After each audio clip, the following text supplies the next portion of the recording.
Okay class, आज हम लोग बात करने वाले हैं ट्रांसपोर्ट मीडिया पे। लास्ट क्लास में हम लोगों ने बात किया था किस पर? बैक्टीरियल कल्चर मीडिया पर। बैक्टीरियल कल्चर मीडिया जिसमें हमने दो पॉइंट्स, जो दो टॉपिक थे हमने छोड़ दिए थे। एक था आपका ट्रांसपोर्ट मीडिया और दूसरा था एनारोबिक मीडिया। क्योंकि ये थोड़ा सा कंफ्यूजिंग हो जाता है बच्चों के लिए और बच्चे इसमें कंसिस्टेंसी और मीडिया कौन सा यूज़ करना चाहिए इसमें थोड़ा सा डाउट में रहते हैं और बहुत कम बुक्स में भी प्रोवाइडेड है ये चीज़ मटेरियल। तो इसलिए इसके लिए थोड़ा सा हम बड़ी क्लास लेंगे। बड़ी क्लास इन द सेंस बहुत बड़ी 1 घंटे की क्लास नहीं होगी, 15-20 मिनट की क्लास हम लोग लेने वाले हैं। ट्रांसपोर्ट मीडिया, तो ट्रांसपोर्ट मीडिया है क्या? ट्रांसपोर्ट मीडिया का जो मतलब हम समझ सकते हैं कि अगर कुछ ऐसे सैंपल्स होते हैं जिसमें कि फास्टिडियस ऑर्गेनिज्म होते हैं, बहुत ही डेलिकेट टाइप के ऑर्गेनिज्म है। For example Neisseria gonorrhoeae, Neisseria meningitidis, या फिर हमारे पास आपका स्ट्रेप्टोकोकस न्यूमोनी, ये सारे बहुत ही फास्टिडियस बैक्टीरिया है और बहुत ही डेलिकेट ऑर्गेनिज्म है। तो ऐसे केस में क्या होता है कि अगर हमारे पास सैंपल में इस टाइप के पैथोजन प्रेजेंट हैं तो उनके लिए हमको क्या करना पड़ता है? ट्रांसपोर्ट मीडिया यूज करना पड़ता है। अगर सैंपल कलेक्शन के बाद सैंपल को हमें जो लैब में पहुंचना है प्रोसेसिंग के लिए, उसमें अगर थोड़ा सा डिले हो रहा है, ठीक है, तुरंत प्रोसेसिंग करने की जरूरत नहीं है, लेकिन हमको सैंपल को थोड़ा लैब तक पहुंचाना, लैब थोड़ी दूर है हमारी, तो ऐसे में हमको सैंपल को ट्रांसपोर्ट करना पड़ता है। तो सैंपल ट्रांसपोर्टेशन के दौरान ड्यूरिंग दिस प्रोसेस ऐसा हो सकता है कि बैक्टीरिया के साथ साथ कुछ कमेंसल बैक्टीरिया भी प्रेजेंट हो उस सैंपल में और वो ओवर ग्रोथ कर जाएं, जिसकी वजह से क्या होगा, जो मेन पैथोजेनिक बैक्टीरिया है उसकी ग्रोथ सप्रेस हो जाएगी और जो आपके नॉन पैथोजेनिक बैक्टीरिया यानी कि कमेंसल बैक्टीरिया है वो ओवर ग्रो कर जाएंगे, जिसकी वजह से क्या होगा, आपका जो फास्टिडियस ऑर्गेनिज्म है, जिस ऑर्गेनिज्म जो कि पैथोजेनिक है, उसकी ग्रोथ सप्रेस हो जाएगी। तो इस चीज को अवॉइड करने के लिए और कमेंसल की ग्रोथ को सप्रेस करने के लिए हम लोग क्या करते हैं? ट्रांसपोर्ट मीडिया यूज करते हैं। इन केस ऑफ, अब ट्रांसपोर्ट मीडिया किस किस कंडीशन में यूज किया था? पहला तो समझ में आ गया, ट्रांसपोर्ट करने के लिए। अगर सैंपल की प्रोसेसिंग, कलेक्शन और प्रोसेसिंग के बीच में लंबा समय पड़ रहा है, मतलब सैंपल कलेक्शन हुआ और कलेक्शन के बाद लैब में ट्रांसपोर्ट होने के लिए अगर थोड़ा सा डिले हो रहा है, तो ऐसी कंडीशन में सैंपल को हम ट्रांसपोर्ट मीडिया में ही ट्रांसफर करेंगे। ठीक है, सैंपल को यानी स्पेसिमेन को हम क्या करेंगे? ट्रांसपोर्ट मीडिया में ट्रांसफर करेंगे। क्यों ट्रांसपोर्ट मीडिया में ट्रांसफर करेंगे? तो इसका रीजन क्या क्या है? पहला रीजन, जो कमेंसल है उनकी ओवर ग्रोथ को प्रिवेंट करने के लिए, उनकी ओवर ग्रोथ को प्रिवेंट करने के लिए, ओवर ग्रोथ ना हो जाए। दूसरा, पैथोजन एंड कमेंसल का रेशियो मेंटेन रखा जाए, to maintain the pathogen commensal ratio maintain करने का मतलब यह है कि पैथोजन जो है उसकी ग्रोथ वायबिलिटी मेंटेन रहे, कमेंसल की ओवर ग्रोथ ना हो। तो ये आपका हो गया पैथोजन कमेंसल रेशियो, इसलिए हम ट्रांसपोर्ट मीडिया यूज कर रहे हैं। थर्ड रीजन क्या हो सकता है? वायबिलिटी जो है आपकी किसकी मेंटेन रहे? वायबिलिटी किसकी मेंटेन रहे? पैथोजेनिक बैक्टीरिया की, जो कि आपका फास्टिडियस बैक्टीरिया, डेलिकेट टाइप का ऑर्गेनिज्म है, उसकी वायबिलिटी मेंटेन रहे। चौथा, टू प्रिवेंट द मल्टीप्लिकेशन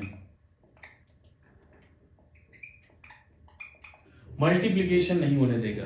तो क्योंकि इस मीडिया में, अभी हम आगे बताएंगे कंपोजिशन में क्या होगा, तो इन सारे पॉइंट्स को हम ध्यान में रखते हुए ट्रांसपोर्ट मीडिया को यूज करते हैं। एक रीजन और है, ऐसे सैंपल्स जिनको तुरंत प्रोसेसिंग करने की जरूरत नहीं है, तुरंत सैंपल प्रोसेसिंग करने की जरूरत नहीं है, वहां पर हम क्या करते हैं? ट्रांसपोर्ट मीडिया का यूज करते हैं। ऐसे सैंपल्स जिनको तुरंत इमीडिएटली हमें प्रोसेसिंग करने की जरूरत नहीं है, वहां पर हम ट्रांसपोर्ट मीडिया का यूज करते हैं। वो कौन कौन से सैंपल हैं भी आगे डिस्कस करते हैं। तो ये हमारे पॉइंट्स हो गए कि हम ट्रांसपोर्ट मीडिया क्यों यूज करते हैं। अब बात आती है ट्रांसपोर्ट मीडिया का कंपोजिशन। कभी कभी ये शॉर्ट नोट में भी आ जाता है, ये ध्यान रखिएगा, कभी कभी ट्रांसपोर्ट मीडिया शॉर्ट नोट में भी आ जाता है। Practical viva point of view से तो इंपॉर्टेंट है, शॉर्ट नोट में भी आ सकता है। कंपोजिशन, जब ये कोविड का आपका टाइम चला था, तो कोविड के टाइम में इसी ट्रांसपोर्ट मीडिया की सबसे ज्यादा जरूरत पड़ रही थी, जो कि था वायरल ट्रांसपोर्ट मीडिया। कंपोजिशन की बात करें तो कंपोजिशन जो आपका होगा, अगर हम बात कर रहे हैं बैक्टीरियल ट्रांसपोर्ट मीडिया की बात कर रहे हैं, अभी हम वायरल ट्रांसपोर्ट मीडिया की बात नहीं कर रहे हैं। कंपोजिशन की अगर हम बात करते हैं तो मेनली इसमें क्या होता है आपका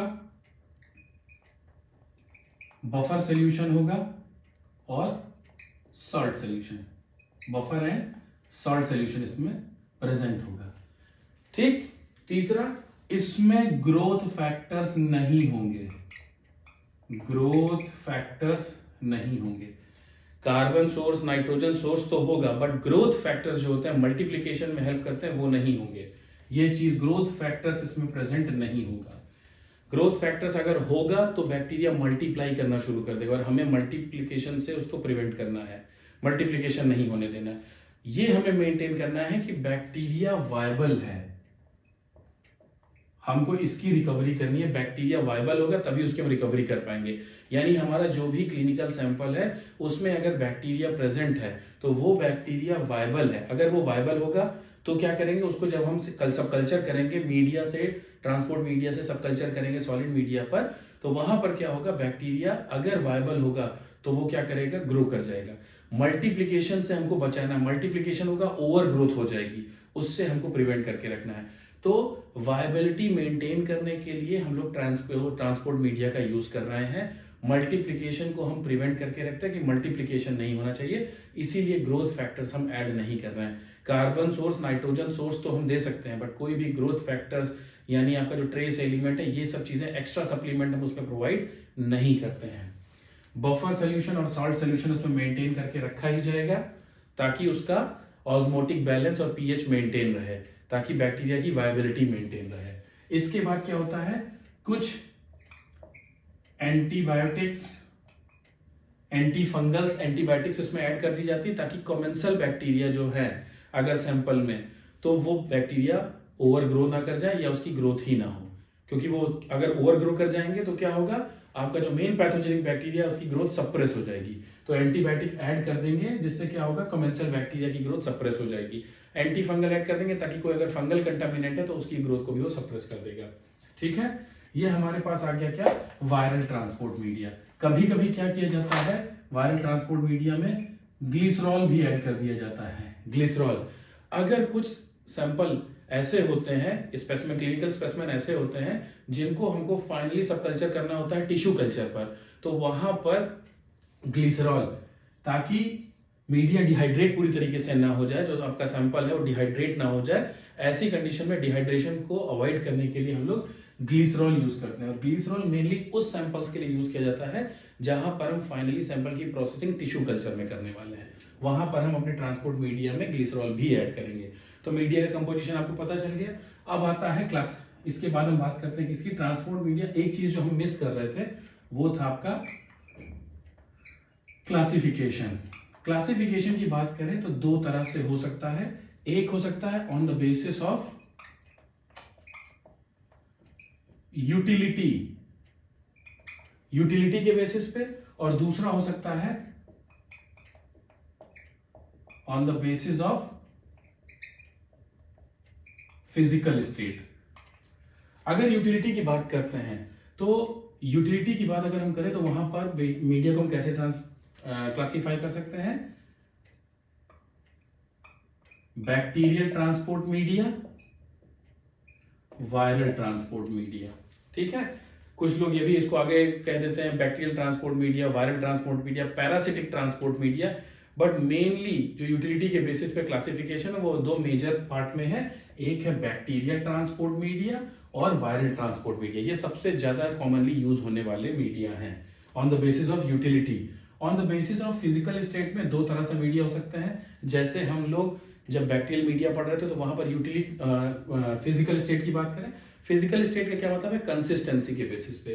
तो यहां पर मीडिया आपका हो सकता है सेमी सॉलिड मीडिया और दूसरा हो सकता है क्या, लिक्विड मीडिया।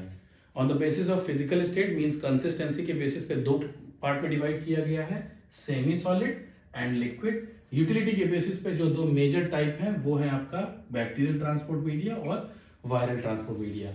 इसके अलावा पैरासिटिक ट्रांसपोर्ट मीडिया भी होता है, बट जो सबसे ज्यादा यूज होने वाला है, कॉमनली यूज होने वाला है, वो है bacterial and viral transport media. ये आपका हो गया classification of viral transport media. अब किस किस टाइप के सैंपल्स को, types of sample,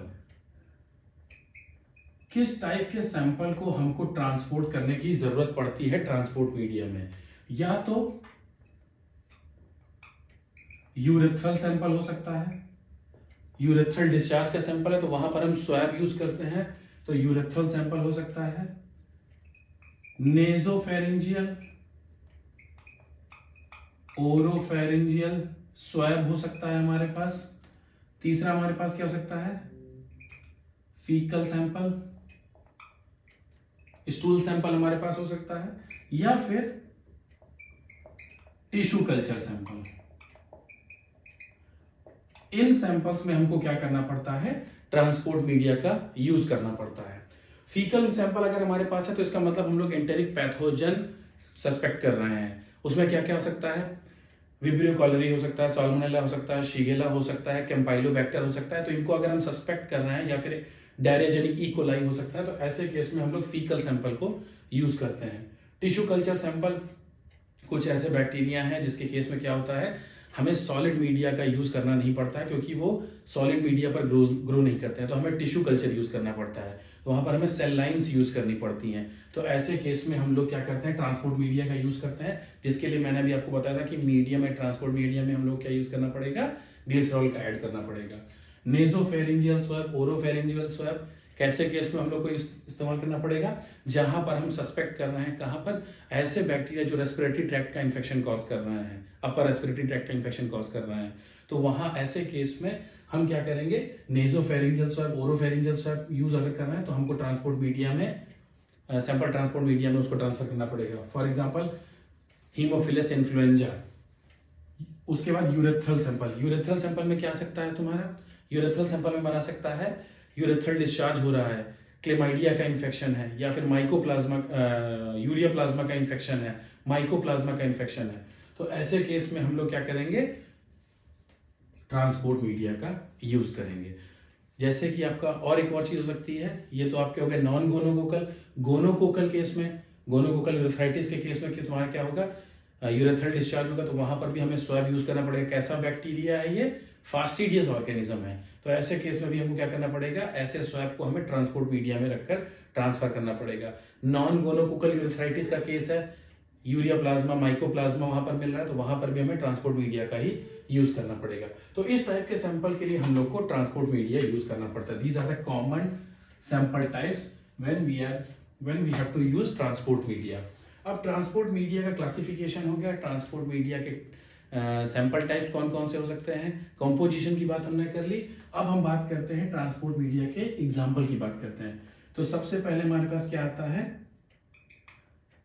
carry Blair media. ये चीज जरूर याद रखिएगा जब हम फिजिकल स्टेट की बात कर रहे हो, सेमी सॉलिड या सॉलिड की बात कर रहे हो, उस पर जरूर ध्यान दीजिएगा। कैरी ब्लेयर मीडिया की अगर हम बात करते हैं तो कैसा मीडिया है, semi solid media. Carry Blair media कैसा है, सेमी सॉलिड मीडिया है, व्हाइट कलर का ये मीडिया होता है, व्हाइट कलर का मीडिया होता है। मेनली किस लिए यूज किया जाता है, कैसे स्पेसिमेन के लिए, जो आपका फीकल सैंपल है, फीकल सैंपल के लिए हम लोग इसका यूज करते हैं। फीकल सैंपल में कौन कौन से पैथोजन हम सस्पेक्ट कर रहे हैं, या तो हम सस्पेक्ट कर रहे हैं साल्मोनेला, शिगेला और विब्रियो कॉलरी, और क्या यूज कर सस्पेक्ट कर रहे हैं, कैम्पाइलोबैक्टर जेजुनी।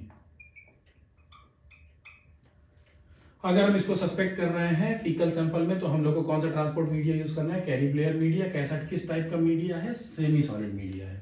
सेकंड नंबर पे हमारे पास क्या आता है, सेकंड नंबर पे हमारे पास आता है Emmys media. Emmys media, Emmys media की खास बात क्या है, एमीज मीडिया जो आपका होता है वो दो तरह से होता है। एक होगा एमीज मीडिया विद चारकोल, और एक होगा आपका विदाउट चारकोल। अब बात यह आती है कि हम चारकोल क्यों यूज कर रहे हैं। चारकोल का इस्तेमाल इसलिए किया जाता है मीडिया में कि चारकोल क्या करता है, जो भी बैक्टीरिया के मेटाबोलाइट्स, टॉक्सिन्स प्रोड्यूस हो रहा है जो कि बैक्टीरिया की ग्रोथ को इनहिबिट कर सकते हैं, तो उन मेटाबोलाइट्स को ये क्या करता है, न्यूट्रलाइज कर देता है। इसीलिए हम मीडिया में चारकोल का इस्तेमाल करते हैं। तो एमीज मीडिया भी कैसा मीडिया है, ये भी आपका सेमी सॉलिड मीडिया है। हमेशा ध्यान रखिएगा, हम अभी फिजिकल स्टेट के बेसिस पर ही मीडिया को हम आपको एग्जांपल बता रहे हैं। कैरी ब्लेयर मीडिया कैसा है, सेमी सॉलिड है। एमीज मीडिया भी सेमी सॉलिड है। दो तरह से एमीज मीडिया है, with charcoal and without charcoal. Charcoal का यूज हमने क्यों किया है, क्योंकि बैक्टीरिया जो भी अपने मेटाबोलाइट, सेकेंडरी मेटाबोलाइट्स का प्रोडक्शन करता है, टॉक्सिन का, एंजाइम्स का, जो बैक्टीरिया की ग्रोथ को सप्रेस कर सकता है, तो वहां पर हम उसको न्यूट्रलाइज करने के लिए चारकोल को ऐड कर रहे हैं। तो दो तरह से हो गया मीज मीडिया, एक हो गया विद चारकोल, एक हो गया without charcoal. With charcoal, without charcoal, दोनों, ये दोनों कैसे हैं, सेमी सॉलिड मीडिया ही है, कोई स्टेट में चेंज नहीं आया है। विद चारकोल इसका इस्तेमाल कहां पर किया जाता है, अगर हम नीसीरिया गोनोरिया सस्पेक्ट कर रहे हैं सैंपल में, यानी कि हमारे पास स्वैब सैंपल है, यूरेथ्रल स्वैब सैंपल है, तो फास्टिडियस बैक्टीरिया, नीसीरिया गोनोरिया को हम सस्पेक्ट कर रहे हैं, तो हम वहां पर एमीज मीडिया विद चारकोल का इस्तेमाल करेंगे। विदाउट चारकोल मीडिया, ये भी सेमी सॉलिड मीडिया है। इसकी खास बात क्या होती है, ये आपका स्वैब सैंपल, जो भी स्वैब वाले सैंपल है, स्वैब वाले सैंपल रेक्टल स्वैब भी हो सकता है, यूरेथ्रल स्वैब भी हो सकता है।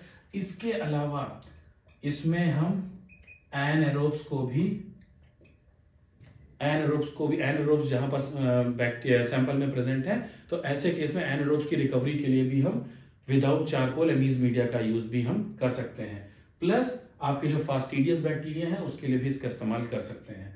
बट सबसे ज्यादा जो फास्टिडियस के केस में ज्यादातर यूज होने वाला मीडिया है विद चारकोल है। ठीक है, ये हो गया आपका carry Blair media and Emmys media. अब हमारे पास क्या आता है, Stuart media. Stuart media, Stuart media ये है, कैसा मीडिया है, सेमी सॉलिड मीडिया है। कैसा मीडिया है, सेमी सॉलिड मीडिया है। इसका इस्तेमाल हम कहां पर करते हैं, जब हम किसी फास्टिडियस ऑर्गेनिज्म को सस्पेक्ट कर रहे हैं क्लिनिकल सैंपल में, यानी हमारे पास कोई भी स्वैब सैंपल है, तो वहां पर fastidious organism, for example Neisseria gonorrhoea है, तो ऐसे केस में हम लोग क्या करेंगे, स्टुअर्ट मीडिया का यूज करेंगे। तीसरी खास बात क्या है स्टुअर्ट मीडिया की, कि स्टुअर्ट मीडिया में क्या प्रेजेंट होता है, थायोग्लाइकोलेट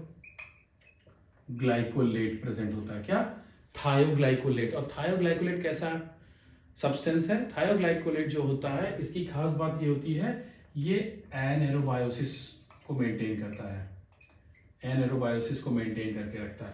एनएरोबायोसिस का मतलब ऑक्सीजन का डिप्लीशन करेगा, एनएरोबियोसिस कंडीशन मेंटेन हो जाएगी, तो ऐसे कंडीशन में हम स्टुअर्ट मीडिया में एनएरोब्स को भी हम रिकवर कर सकते हैं।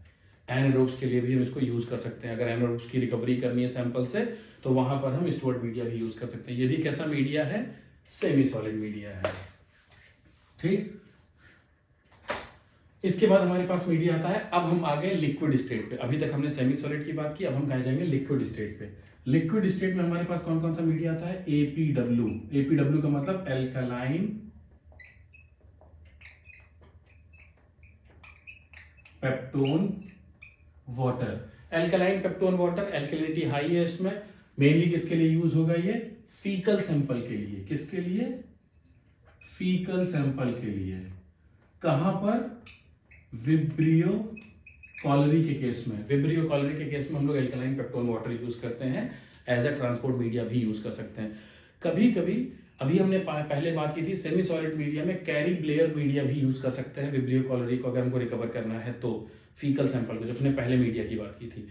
अगर हमारे पास सैंपल को सब कल्चर करने के लिए 6 आवर्स से कम है, मतलब विद इन 6 आवर्स हम लोग को सैंपल को ट्रांसपोर्ट मीडिया से सब कल्चर करना है सॉलिड मीडिया पर, और ऐसी कंडीशन में हमारे पास कैरी ब्लेयर मीडिया अवेलेबल नहीं है, तो हम liquid media alkaline peptone water ही यूज करेंगे।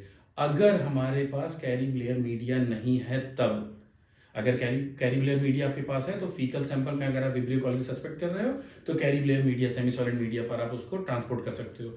अगर आपके पास कैरी ब्लेयर मीडिया नहीं है और 6 आवर्स के अंदर आपको सैंपल को ट्रांसफर करना है, सब कल्चर करना है, प्रोसेसिंग करनी है, तो वहां पर हम एल्कलाइन पेप्टोन वाटर यूज करेंगे in case of Vibrio cholerae, faecal sample के लिए। इसके बाद हमारे पास कौन सा लिक्विड मीडिया आता है, buffered glycerol saline. Buffer glycerol saline जो होता है इसका मेनली यूज किया जाता है किसके लिए? एंटेरिक पैथोजन के लिए। एंटेरिक पैथोजन में कौन कौन आ सकता है? Salmonella, Shigella and E coli. Normal E coli नहीं, डायरेजेनिक इकोलाई।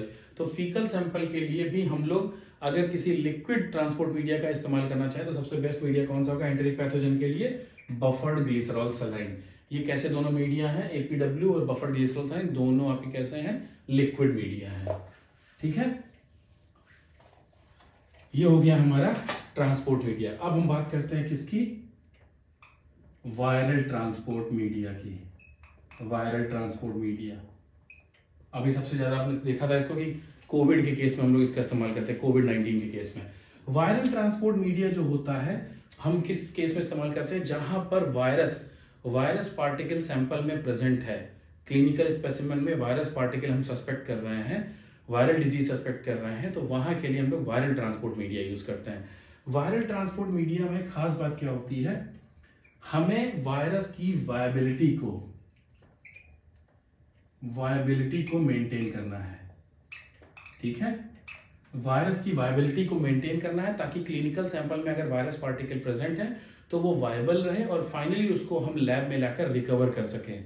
तो जिस भी इन्फेक्शियस साइट से हम लोग सैंपल को ले रहे हैं उसमें वायरस पार्टिकल प्रेजेंट है तो उसको हम क्योंकि वायरस बहुत ही डेलिकेट टाइप का ऑर्गेनिज्म है, तो ऐसी कंडीशन में अगर आप नॉर्मली इसको भेज देंगे तो डेजिकेशन की वजह से ऐसा हो सकता है, या फिर सॉल्ट बैलेंस ना होने की वजह से ऐसा हो सकता है, पीएच बैलेंस ना होने की वजह से क्या हो सकता है कि वायरस पार्टिकल पूरी तरीके से डिस्ट्रॉय हो जाए। तो इस चीज को मेंटेन करने के लिए वायरस पार्टिकल वायबल है इसकी उसको मेंटेन करने के लिए हम लोग वायरल ट्रांसपोर्ट मीडिया यूज करते हैं। क्या? Viable. To maintain the viability of the virus particle we have to use viral transport media. अब वायरल ट्रांसपोर्ट मीडिया का कंपोजिशन क्या होता है? बहुत इंपॉर्टेंट है। वायरल ट्रांसपोर्ट मीडिया हमेशा कॉनिकल ऐसा सेंट्रीफ्यूज टाइप की ट्यूब होगी, ब्लू कैप होगा और इसमें मीडिया भरा होगा, कॉनिकल ट्यूब होती है। कितना ml होता है इसमें मीडिया? 15 ml। 15 ml तुम्हारा वीटीएम होता है, इसको वीटीएम भी बोलते हैं, वायरल ट्रांसपोर्ट मीडिया और वीटीएम। कंपोजिशन बहुत इंपॉर्टेंट है, पूछा जाता है। इसमें क्या होता है? Hanks balanced salt solution. दूसरा क्या इसमें प्रेजेंट होगा? बोवाइन सीरम एल्ब्यूमिन प्रेजेंट होगा, ग्लूटामिक एसिड प्रेजेंट होगा, सुक्रोज प्रेजेंट होगा, जिलेटिन प्रेजेंट होगा। ठीक है, अब इसके अलावा क्या क्या और ऐड हो सकता है? Amphotericin B, vancomycin, phenol red, ये सारा प्रेजेंट होगा। सबका यूज क्या क्या है ये हमने ऐड तो कर दिया, सबका यूज क्या क्या है, एप्लीकेशन क्या है? हैंग्स बैलेंस्ड सॉल्ट सॉल्यूशन, ये क्या करता है? आपका इनऑर्गेनिक सॉल्ट जो होते हैं वो प्रोवाइड करता है, इसके अलावा ये बफर को प्रोवाइड करता है। तो इसकी वजह से क्या होता है? मीडिया के अंदर सॉल्ट का बैलेंस हो जाता है, जिसकी वजह से ऑस्मोटिक बैलेंस और पीएच ये दोनों को बैलेंस करके रखता है। कौन? Hanks balance salt solution inorganic salt provide करता है और बफर प्रोवाइड करता है, जिसकी वजह से ऑस्मोटिक बैलेंस एंड पीएच का बैलेंस होता है। बोवाइन सीरम एल्ब्यूमिन, दूसरा ग्लूटामिक एसिड और तीसरा जिलेटिन, ये तीनों जो आपके होते हैं ये स्टेबलाइजर होते हैं, वायरस पार्टिकल को स्टेबलाइज करके रखते हैं, डिसइंटीग्रेट नहीं होने देते हैं। तो bovine serum albumin, glutamic acid और जिलेटिन, ये आपका किस लिए इस्तेमाल होता है? ये स्टेबलाइजर की तरह इस्तेमाल होता है। जो रेड वाला हमने सर्कल किया है ये सारे स्टेबलाइजर की तरह इस्तेमाल होते हैं। ये आपका पीएच को मेंटेन करके रखता है और ऑस्मोटिक बैलेंस के लिए होता है। सुक्रोज जो होता है ये क्रायो प्रोटेक्टेंट की तरह यूज होता है, यानी आपके जो सैंपल है क्लिनिकल सैंपल में कहीं आइस पार्टिकल का फॉर्मेशन ना हो जाए। जब फ्रीजिंग थॉइंग, जब हम लोग कहते हैं फ्रीज थॉइंग करते हैं सैंपल को निकाल के, फ्रीज थॉइंग को अवॉइड करना चाहिए। अगर आप बार बार फ्रीज थॉइंग करेंगे तो आइस पार्टिकल का फॉर्मेशन हो जाएगा, जिसकी वजह से वायरस पार्टिकल के डिसइंटीग्रेट होने के चांस बढ़ जाते हैं। तो ऐसे केस में अगर ये चांस ऐसा अनअवॉइडेबल सिचुएशन आ गई जहां पर आपको फ्रीज थॉइंग करनी पड़ रही है, कई बार करनी पड़ रही है, तो इस चीज में क्रायो प्रोटेक्टेंट का यूज किया जाता है जिससे आइस पार्टिकल का फॉर्मेशन होना ना स्टार्ट हो जाए। तो वहां पर हम सुक्रोज यूज करते हैं एज अ क्रायो प्रोटेक्टेंट की तरह यूज करते हैं। एम्फोटेरेसिन बी और वैंकोमाइसिन, ये आपका जो कंटामिनेंट है उनकी ओवर ग्रोथ ना हो जाए, कंटामिनेशन ना हो जाए, वायरस पार्टिकल सप्रेस ना हो जाए, केवल कंटामिनेंट जो है वो ओवर ग्रोथ ना करने लगे। तो कंटामिनेशन को अवॉइड करने के लिए हम लोगों ने इसमें एम्फोटेरेसिन बी और वैंकोमाइसिन ऐड की है। फिनॉल रेड जो होता है ये आपका क्या है, पीएच इंडिकेटर है। ये क्या है, पीएच इंडिकेटर है। फाइनली जो मीडिया आपका होगा किस कलर का दिखाई पड़ेगा आपको, पिंक कलर का आपको मीडिया दिखाई पड़ेगा। वीटीएम जो आपको देखे होंगे, आपने कभी कोविड का अगर टेस्ट कराया हो ड्यूरिंग द कोविड टाइम, तो वहां पर आपको दिखाई पड़ेगा हल्का पिंक कलर का आपको एक कॉनिकल ट्यूब दिखाई पड़ी होगी जिसमें हम लोग स्वैब को फाइनली डालते हैं और स्वैब को अंदर डाल के भेज दिया जाता है लैब के लिए। ठीक है, तो ये आपका वायरल ट्रांसपोर्ट मीडिया का कंपोजिशन है। अगर आपके पास शॉर्ट नोट में कहीं वायरल ट्रांसपोर्ट मीडिया आता है तो उसकी डेफिनेशन लिखिए, वायरल ट्रांसपोर्ट मीडिया क्यों यूज करते हैं, कंपोजिशन क्या होता है। ठीक है, ये हमने आपको बता दिया वायरल ट्रांसपोर्ट मीडिया का इस्तेमाल क्या हो गया आपके पास। इसके बाद हमारे पास सबसे इंपॉर्टेंट क्या चीज आती है, लास्ट चीज जो बच रही है हमारे पास एक, वो है एनारोबिक मीडिया। एनारोबिक मीडिया में मेनली हम दो मीडिया की बात करेंगे, एक होगा आपका आरसीएम और दूसरा होगा थायोग्लाइकोलेट ब्रॉथ। ठीक, आरसीएम और थायोग्लाइकोलेट ब्रॉथ। सबसे पहले हम बात करते हैं एनारोबिक मीडिया की।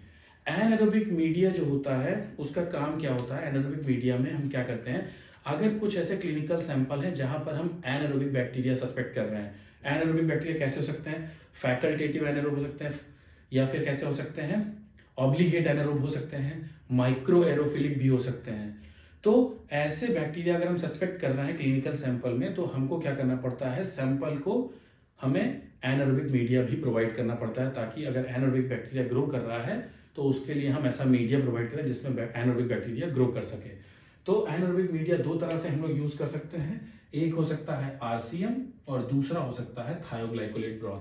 आरसीएम को हम लोग क्या कहते हैं, रॉबर्टसन कुक्ड मीट ब्रॉथ भी कहते हैं या कुक्ड मीट ब्रॉथ भी कहा जाता है। इसमें हम लोग क्या करते हैं, बोवाइन हार्ट मीट जो होता है, यानी बीफ हार्ट मीट जो होता है उसको यूज करते हैं। क्यों यूज करते हैं, जब आप बोवाइन हार्ट मीट यूज करते हो तो उसमें सबसे ज्यादा क्या प्रेजेंट होता है,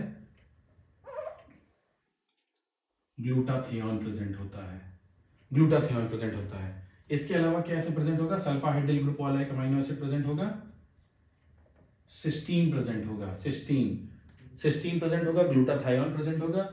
ये सारे क्या करेंगे, ये आपके कैसे एजेंट हैं, ये क्या करते हैं, रिड्यूसिंग एजेंट है, इनको रिड्यूसिंग एजेंट कहा जाता है।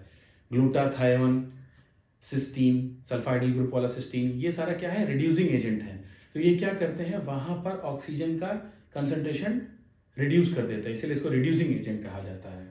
ठीक है, इसके अलावा आरसीएम, रॉबर्टसन कुक मीट में क्या होता है, जो मीट पार्टिकल होते हैं, मीट पार्टिकल, ये भी आपका एनारोबियोसिस को मेंटेन करके रखते हैं, क्योंकि इसमें क्या होता है, अनसैचुरेटेड फैट जो प्रेजेंट होता है वो आपका क्या करता है, एनारोबियोसिस को मेंटेन करके रखता है।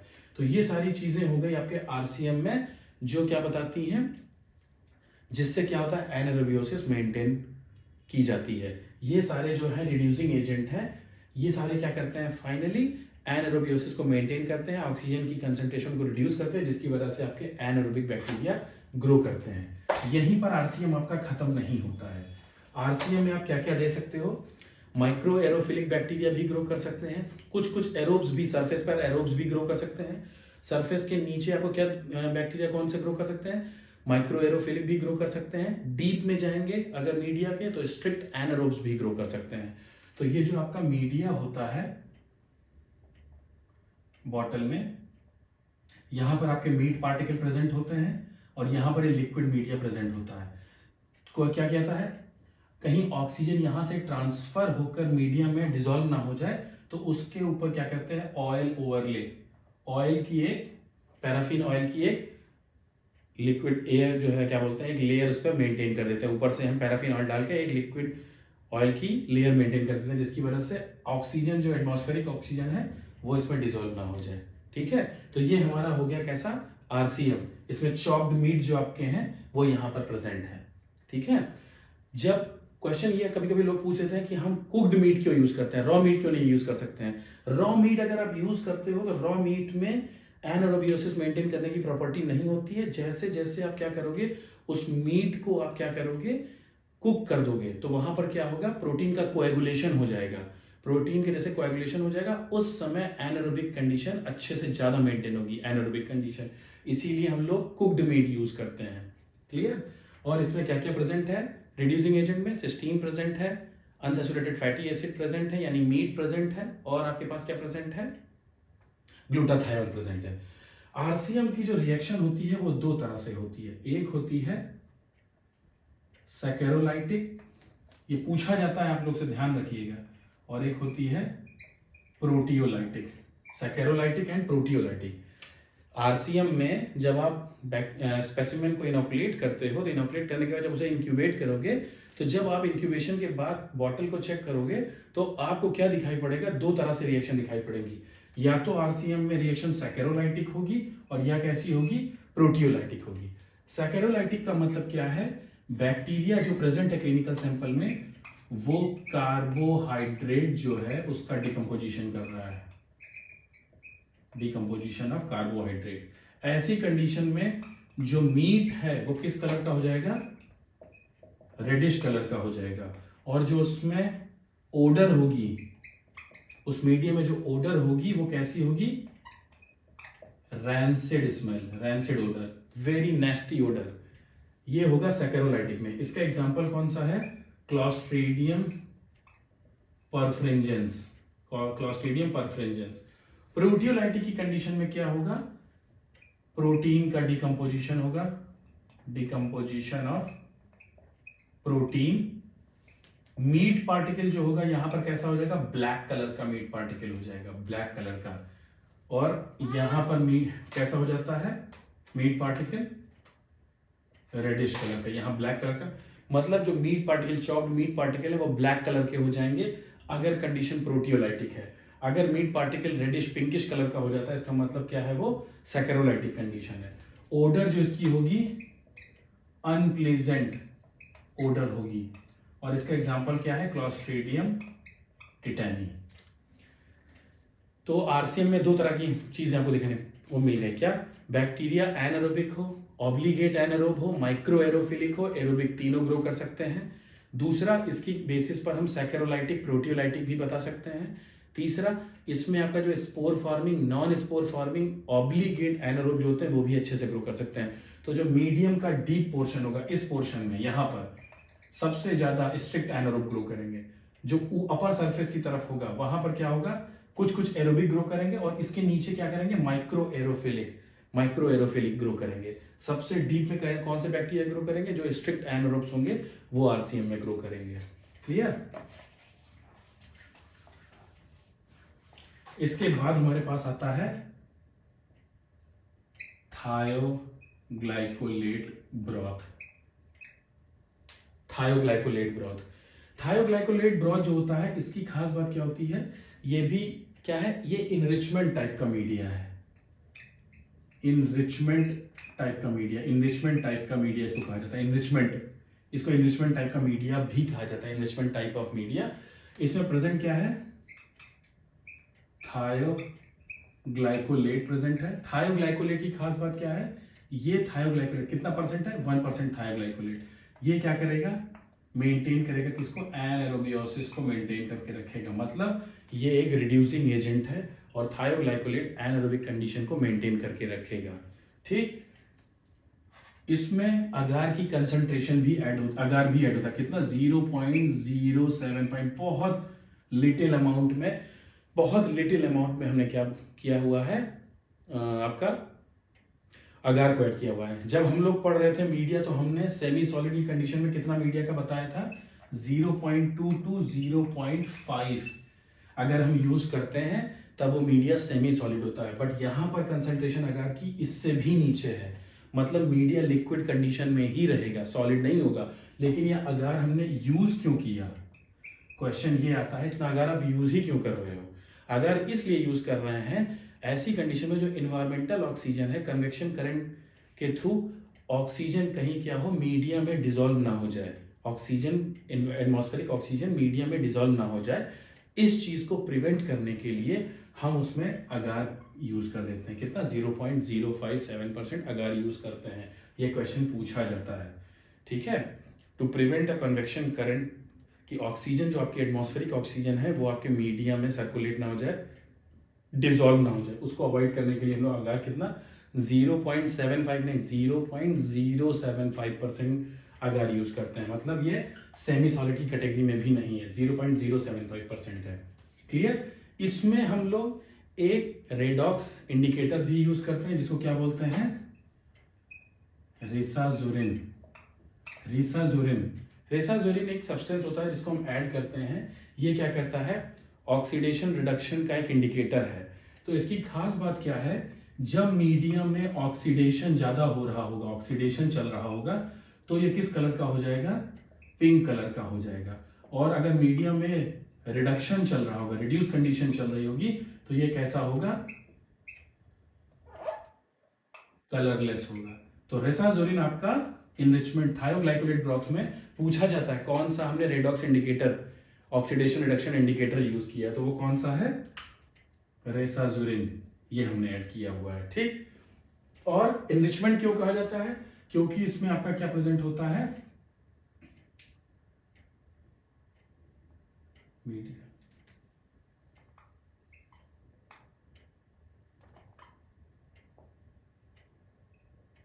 न्यूट्रिएंट